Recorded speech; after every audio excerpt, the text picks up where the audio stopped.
Welcome to your Boxing Basics course. Today I'm going to take you through the absolute fundamentals, starting with the ground, starting with your feet, and working our way up from there. This is going to give you the foundation to be able to move correctly, efficiently, throw basic punches, stand correctly, move defensively, and be able to pivot and have good footwork when you're against an opponent in the ring. It all starts with the feet, and we're going to jump right into it. Good idea is to put a line on the ground. I've used a piece of painter tape here. You're going to see why this is important in terms of proper foot placement and movement. So put that piece of tape on the ground and we can get started. I'm a conventional fighter, so I'm going to be standing with my right leg in the back. If you're southpaw, you're going to stand with your left leg in the back. It's up to you. You might want to play with that stance a couple times to see what feels best for you. Right hand dominant, right hand in the back, that's how I'm going to stand. I want you to take this line, okay? You're going to stand straddling the line. My front foot, the tip of my toe is just barely touching the line. My back foot, the tip of the heel is just touching the line. So if you look straight forward at me, you can see a gap between my knees. You can see both feet clearly. And if you're using a mirror, you should be able to see that same thing in front of you. If I end up standing on that line with both feet, I'm walking on a tightrope. I have stability front to back, but I have no stability back and forth this direction.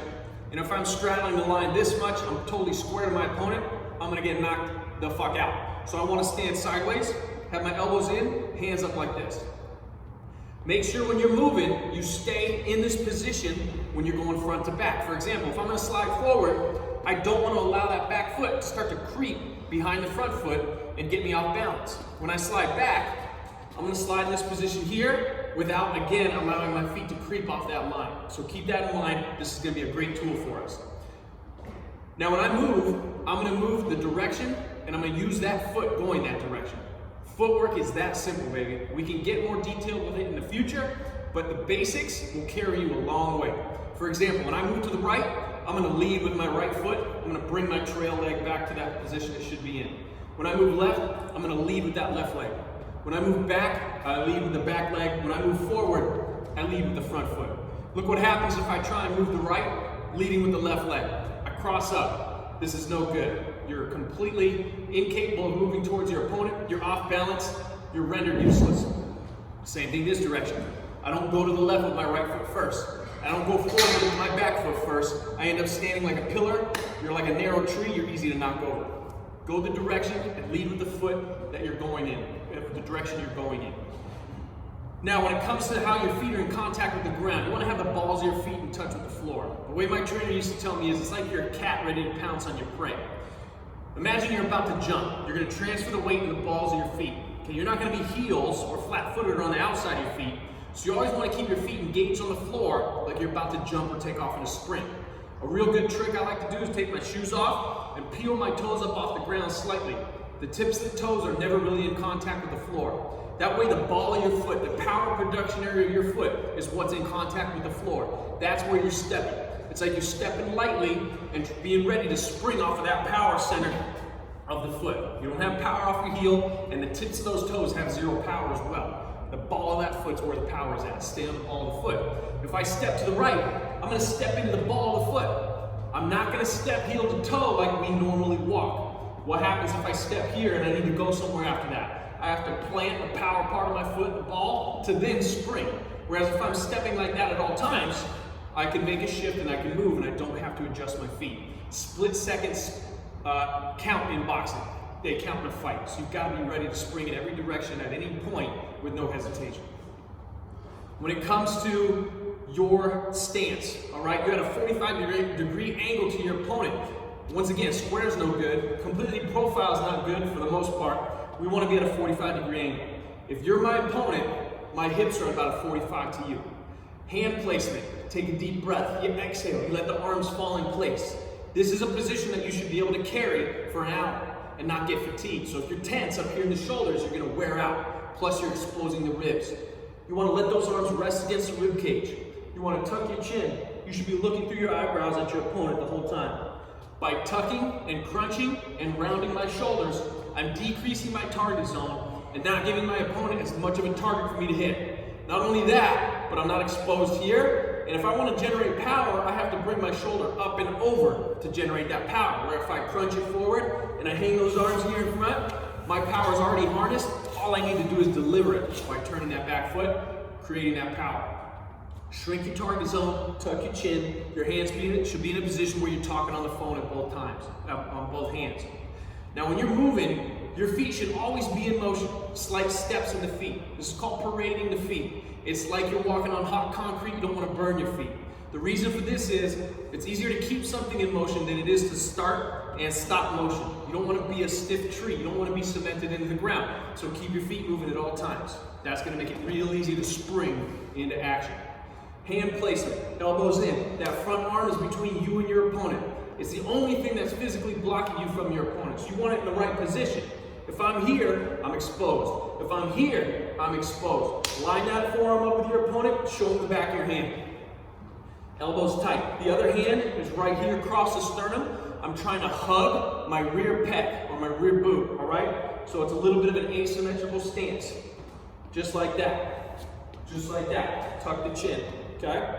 When it comes to your basic movement with your hands up, you're sliding forward. You're sliding back. You slide to the left, you slide to the right. At no point am I going to square up and move. Square up and move, or drop my hands. Hands are up at all times. When you're within 7 feet of your opponent, hands are always up. Elbows in. Now let's take a few steps on our line. Let's go back to the beginning. We'll reiterate what we learned. My feet staggered on each side of the tape. I'm stepping those feet. My feet are engaged on the ball of the feet. When I move, I lead with that foot of the direction I'm going to go. My stance is going to stay somewhat narrow. If I need to check my stance, I'm going to jump, I'm going to land. That's where I should be. It's going to feel narrow, but this is how you generate force.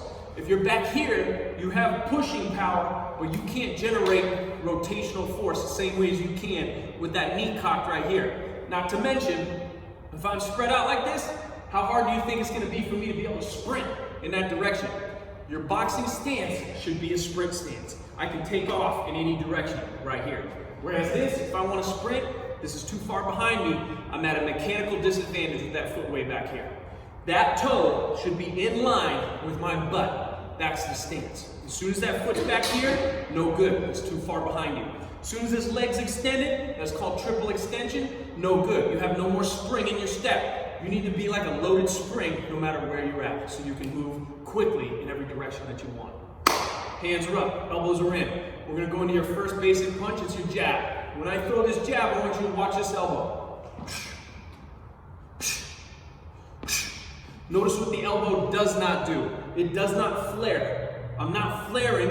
That does two things.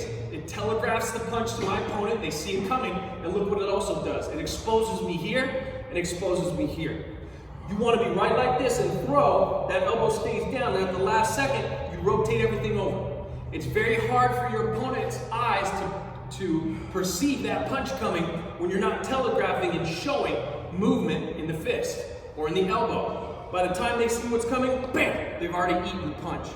It's hard to generate power doing that, so we generate power by stepping or snapping the hips and dropping the chest forward. That drop and snap, what I call a catapult, that's for an advanced session that we'll do later. Right now we need to work on stepping with the jab. Get on your line, elbows in, you step and slide, step and slide. Notice how I'm not overcommitting my upper body and hanging my chin over the toes. Keep the nose behind the toes at all times. This foot gets you out of danger. If I'm hanging over that foot, guess what? I need to go that way. I have to first pick myself up into a mechanically advantaged position, then I can explode back. Okay, don't let yourself get in trouble. Don't overcommit, don't overreach, don't lean over your feet. Elbows are in. When I go to throw that jab, bam, bam, straight down the middle. Look what this side's doing. It's staying relaxed, it's staying up by the chin. When you throw, I want you to exhale. Are you staying on the line? Are you trailing off? Do your feet end up one behind the other? These are things you need to look in the mirror and see. These are things you should be filming on video so you can see. If you're not shadowboxing in front of the mirror, guess what? You can't correct yourself. You can't see the physical issues that you need to correct. Now when you punch, you want to exhale. The best way to exhale is in a forced exhale. You make an S noise. You may have heard fighters do that in the past. The reason we make that S noise is because you're able to tighten the diaphragm, tighten the core muscles. If you take a shot, when your belly is loose, that's what knocks the wind out of you, that's what easily damages your organs and breaks a rib. A forced exhale allows you to protect the organs, tighten the abs, and take that shot.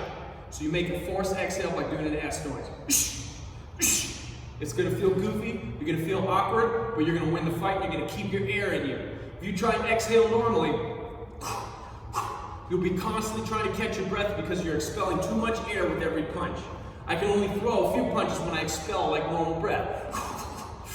And I'm constantly trying to catch up. Where if I do a forced exhale, I can throw a multitude of punches while keeping some air in my system, okay?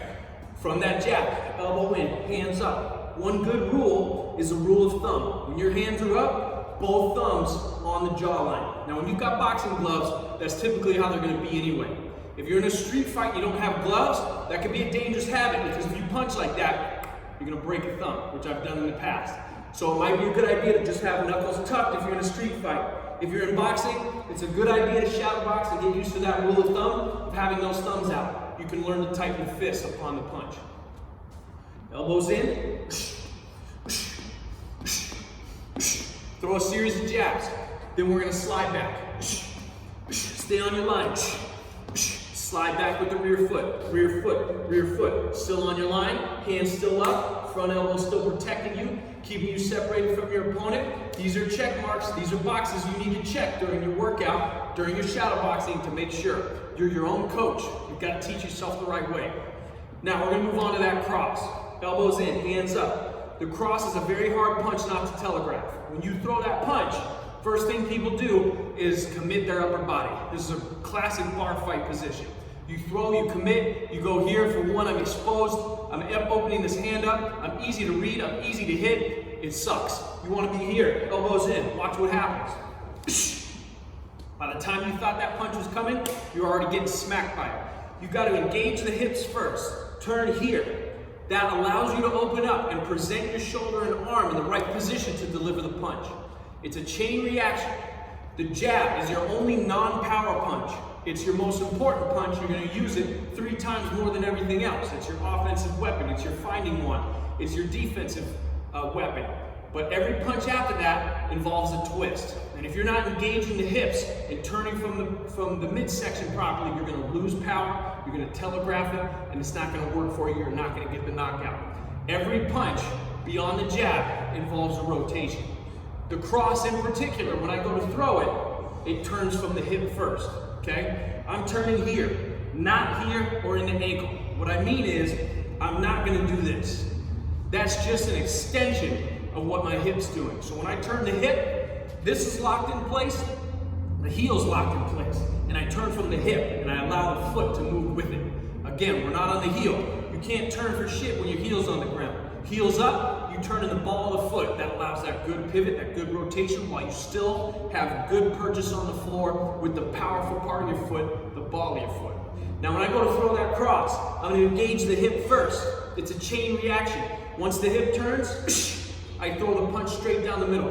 Watch the point of this elbow. What happens? It stays directed to the floor the whole time. You never see a flare. This is the biggest mistake people make when they're throwing a cross or a power punch. Boom, the elbow flares out. Turn first, elbow down, thumb up, and at the end, you turn over. Every punch should have a turnover, because that's where you finalize the punch. That's the exclamation point at the end of the sentence instead of the period. Turn the punch over for maximum speed, maximum power, maximum impact. Now this rotation with these punches is like a whip. The handle to the whip is what generates the force to the end of the whip.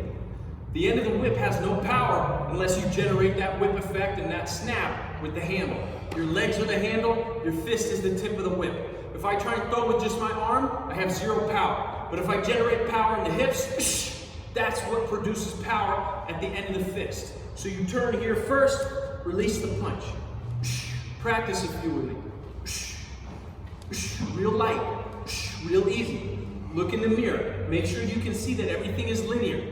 Your fist is lined up with your elbow. Your elbow is lined up with your shoulder. Your shoulder, hip, knee, ankle, everything lined up. This is a breakdown in the chain. This is a breakdown in the chain. So is this. You want to stay linear and lined up so that power transfer goes directly to the floor. There's no weak link in your chain. If I throw like this, here's the weak link. It's this joint. If I lock everything out and I'm lined up perfectly, there's no weak link. They're gonna feel maximum force from that powerful punch. It's like you're running into a tree. Let's throw a couple jabs. Back it up a step. Slide back. Let's throw another couple, let's throw some crosses. It's like a drill coming right down the middle. Remember, the elbow doesn't flare. The chin stays tucked. The hip and the foot engages the movement, initiates the movement, and then from there, I twist and throw and turn that punch over. Great, you've practiced the jab, you've practiced the cross. Are you ready to put them both together? Let's do it. Jab, cross. Ready? 1, 2. Even if I don't go anywhere, I'm taking that initial step with that front foot. Then I'm gonna follow up with the twist back here. Get in the habit of stomping that front foot, because that's gonna allow you to get some snap, even if you don't go anywhere. Jab, cross. Watch the elbow. Now when you're shadow boxing, be careful not to hyperextend your elbow. You can hurt yourself. So when you throw, have a little bit of tension in the bicep and go to 95% extension and snap it back. It's important to retract those punches as fast as you throw them out. If you throw them and leave them out there, guess what? You're going to sleep from a punch and a fire that is very sharp at counter punching. So throw the punch, bring it right back. Pull it back. Pull it back. Let's practice a few more 1-2s. Step with the jab, you cross with the right for me. Jab, cross. Ready? Are you exhaling? Are you staying linear? Are you bringing everything back? Do you have the right relationship with that tape on the floor? Inhale as you retract. Inhale. Inhale. Your double jab is one of the best combinations you're going to have. It's going to get you into trouble when you want it and out of trouble when you don't. Double jab. Bam, bam. It breaks the distance. It sets up your power shots, and it allows you to control the fight. So that double jab has 2 steps, but remember, I'm not lunging and committing my weight, and I'm not reaching. I'm going to control step with that front foot. And at any time, if I need to, bam, I can get out of trouble. That's because I have this nice centered balance.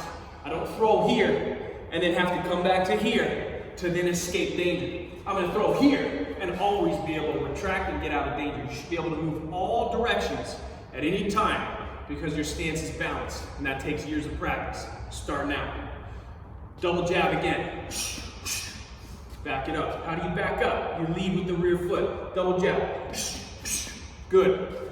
Give me a 1-2. That's it. Stay relaxed. Last thing you want to do is wear your shoulders like earrings, because that's going to force this rollover. You're going to lose snap. You're going to get fatigued. Your punches aren't going to be delivered correctly. You've got to be loose. You got to be relaxed to throw a proper, powerful punch. Great job. Let's try the uppercut. The uppercut's going to lead us into the hook. The shoulder movement, throwing the shoulder, is very difficult. We're going to move that to an advanced video. Right now we're just going to focus on delivering the punch properly. Let's start with the rear uppercut. Same position. The lower body is the same language as the cross. I'm going to turn. I'm going to set that punch up the same way, whether it's here or here. Lower body set up the same way. When I throw that uppercut from this rear side, I don't like to lower my hand real far unless I'm way outside my opponent. I'm not going to teach you the habit of loading or exposing yourself and throwing a punch. I'm going to teach you to throw real tight and sharp, as if you're inside. That's the safest way to throw the punch. Elbows in, hands up, you're going to turn, bam, deliver the uppercut. Use the foot, turn the hip. This is the handle to the whip. Remember, I turn that punch over, so here, upon impact, bam, turn it up. That's it. Turn it up like you're scooping ice cream. Scooping ice cream for that sucker you just knocked his teeth out. Just like that. Good. Lead uppercut's very difficult. You don't just throw a lead uppercut. You gotta load for the lead uppercut. So from here, I'm gonna load, like I threw the cross. Now I'm gonna unwind this back foot, bam, turn the front one. You see how that worked? I turn here first, back foot is loaded like I threw the cross. It's as if I'm pulling that back, bam, throwing the uppercut. Exchange, here to here, here to here. What we should do in this case is back up and do a shoe shine. This is a rotational exercise that will allow you to transition from power punch to power punch while maintaining your footwork and balance. Hands are up. Turn that back foot like you threw across. Put it back. Turn the front foot. Put it back. Back foot. Front foot. Back foot. Front foot. You never turn both feet at the same time. Look what happens, especially if you throw an immense amount of force and power. If I throw power like that, I'm gonna lose my balance. But if I set an anchor, bam, I can throw power. If I set this anchor and turn this one, I can throw power and not lose my balance. So no matter what, it's only one foot turning at a time, even though with speed, it looks like you're turning them both at the same time. So let's back up. Let's throw that right uppercut, bam, or that cross side uppercut. If it's southpaw for you, it's a left uppercut. Okay, you're just mirroring what I'm doing. Turn, good. Now when you throw the front side, what do? You don't just throw it from here, you have no leverage. You rotate, load up, and then put this heel down, throw it straight up, throw it straight up. Let's move into the hook. The hook's the most difficult punch, which is why I saved it for last. Lead hook especially. First you're gonna load, because again, we don't have any leverage to just throw the hook from here. We have to load first. So let's load like you threw a cross. How's your stance on your line? Is it correct? Double check. Throw that cross. Now I'm gonna pull this back. As I pull it back, I'm gonna start to lift the elbow. Bam, okay? First thing I want you to do, put your thumb on your cheek, rule of thumb, and when you go to throw that hook, imagine you're elbowing somebody in the face. Bam, pull the cross back, elbow someone in the face. Elbow someone in the face. That's the proper rotation and turnover and mechanics for that hook. A lot of people make this mistake. Loop. As soon as I see a guy loop his hook, bam! I'm throwing that right hand as fast as I can, right down the middle. 9 times out of 10, I'm gonna nail him with it. Don't loop your hook. Unless you're outside of his guard, outside of his position where he can hit you. Then you can afford to loop it, but I'm not teaching you that way. I'm teaching you the right way, the tight way. Elbows in, hands up. Load like you threw the cross. I'm gonna twist, throw the elbow. My thumb is still in contact with my chin. Throw the cross, twist, throw the elbow. Turn the back foot. When I go to throw the hook, I set that one down and I pivot the front one. My weight is in the middle. What you don't want is to travel. I don't want to go here to here. You commit that weight forward, you're stuck up there. You want to stay 50-50. I've got my weight right in the middle. So when I turn, bam, I don't transfer intensely. Okay? We'll learn to transfer a little bit as you get better. But in the beginning, it's 50-50 weight distribution. Back it up. Throw the cross. We're going to bring it back. Throw the elbow. Now we're going to extend that hand out. Once you lift, boom, push the hand out. Notice, my hand does not loop and drop, exposing me to get counterpunched. I go from here, bam, right over the top. Here, bam, right over the top. Take it slow. Bring the hand, bring the elbow. Hand, elbow. We're shoe shining the cross and the hook. The cross and the hook. Stick it out, turn it over. A trick to this is, it's almost the same as a jab. You initiate the same way, coming straight out. Then the elbow, instead of staying down and turning over for a jab, it flares and comes across. You gotta learn to push that shoulder into it, flick that elbow up, because that flick, that turnover, that's what creates that power and that force to knock somebody out. Practice this hook over and over again, because it's gonna be the hardest punch for you to get. We're gonna work a couple basic defensive movements, and we're gonna close it out for the day. You've got plenty to work on. Slips and dips, okay? Your first basic defensive move is a slip. If someone throws a straight punch at you, you gotta slip to the side. Now notice the size of somebody's fist, 4 to 7 inches, 4 to 6 inches across. With a glove, then it's about 7 inches. You don't have to move 3 feet. It's gonna take you out of position, takes you too long, gets you off balance. If someone throws, I wanna move just enough to get outside of the hand. Now when I slip, I wanna maintain my balance. If I slip towards this cross side, boom, I'm crunching, trying to contact my elbow to the ribs, I come back up. If I go towards the lead side, bam, same thing. What I'm not gonna do is square up on you and expose my midsection. I'm gonna crest it this way. I'm gonna crunch this way. Staying guarded, keeping my only blocking mechanism between you and me. Slip, slip. Notice what the lower body does. Nothing. I might step into it, but I'm not throwing the hips. As soon as you throw the hips, guess what? You're off balance, you're useless. Keep the spring in your stance, let that upper body do the movement, and don't overcompensate with the lower body. Let's practice a line of slips. If you can't move, do it in one place. Try and get the steps going with it. You go left with the left, right with the right. If you can't do the steps, just do it in one spot. Maintain that same position you should be on your tape. Good. It's another thing for you to practice. We'll go through dips, and then we'll have one final combination to finish the day out. Your dips, you come under. A dip is going to have you avoid a hooking punch or a looping punch. If you try and slip away from a looping punch, you might still get knocked out. But if you dip under it, it's going to go over your head, then you're set to counter. Now again, you don't need to go way down here to avoid getting hit from a hook. All you need to do is get just underneath that hand, just underneath that elbow far enough so you don't get smacked. So when I come under, it's just a few inches. Come under, it's just a few inches. What you'll notice is that I'm not going to squat as if I had weight on my back. You have to do an improper squat. The knees are going to slide because that allows me to keep my elbows tight to the rib cage. If I squat normal, my elbows come away, I'm exposing my rib cage, I'm exposing my body. So I want to stay here, elbows in, let the knees slide. That way I can take a shot to the body without taking it to the ribs. Whereas here, I'm just asking to get a rib broken. So when you dip, it's a weird knee slide of a squat. So let's just practice a few, moving forward and back. Elbows in, breathe. If you can't step with it, just do it in one spot. A little bit of a lean, coming under. Practice that as well. Practice, practice, practice. This is what we're going to close with today. A 1-2, 1-2. It's your first movement combination. People make the mistake of learning to throw hard as hell standing in one position. Well, guess what? Your opponent isn't a stationary object. Your opponent is moving. So what happens when you rock them? You ring their bell and they're staggering across the ring. You don't know how to move and punch at the same time. So you got to run up to them, plant your feet, hope they stay there so you can generate power again. You got to learn how to move and punch, and you got to know how to anchor and punch. Movement and punching is extremely important, and this is how you do it. Elbows in, hands up. I'm going to start to parade these feet. Now I'm going to try and match these feet with a punch. Left with the left, right with the right. 1, 2, 1, 2, 1, 2. It looks easy, but it's not. Your homework is to practice this drill. Parade the feet, throw your 1s and 2s.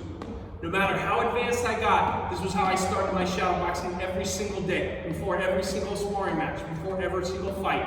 I want to feel my feet, my hands, my body, everything coming together, the twist in the torso, the loose, nice feeling in the shoulders and the fists.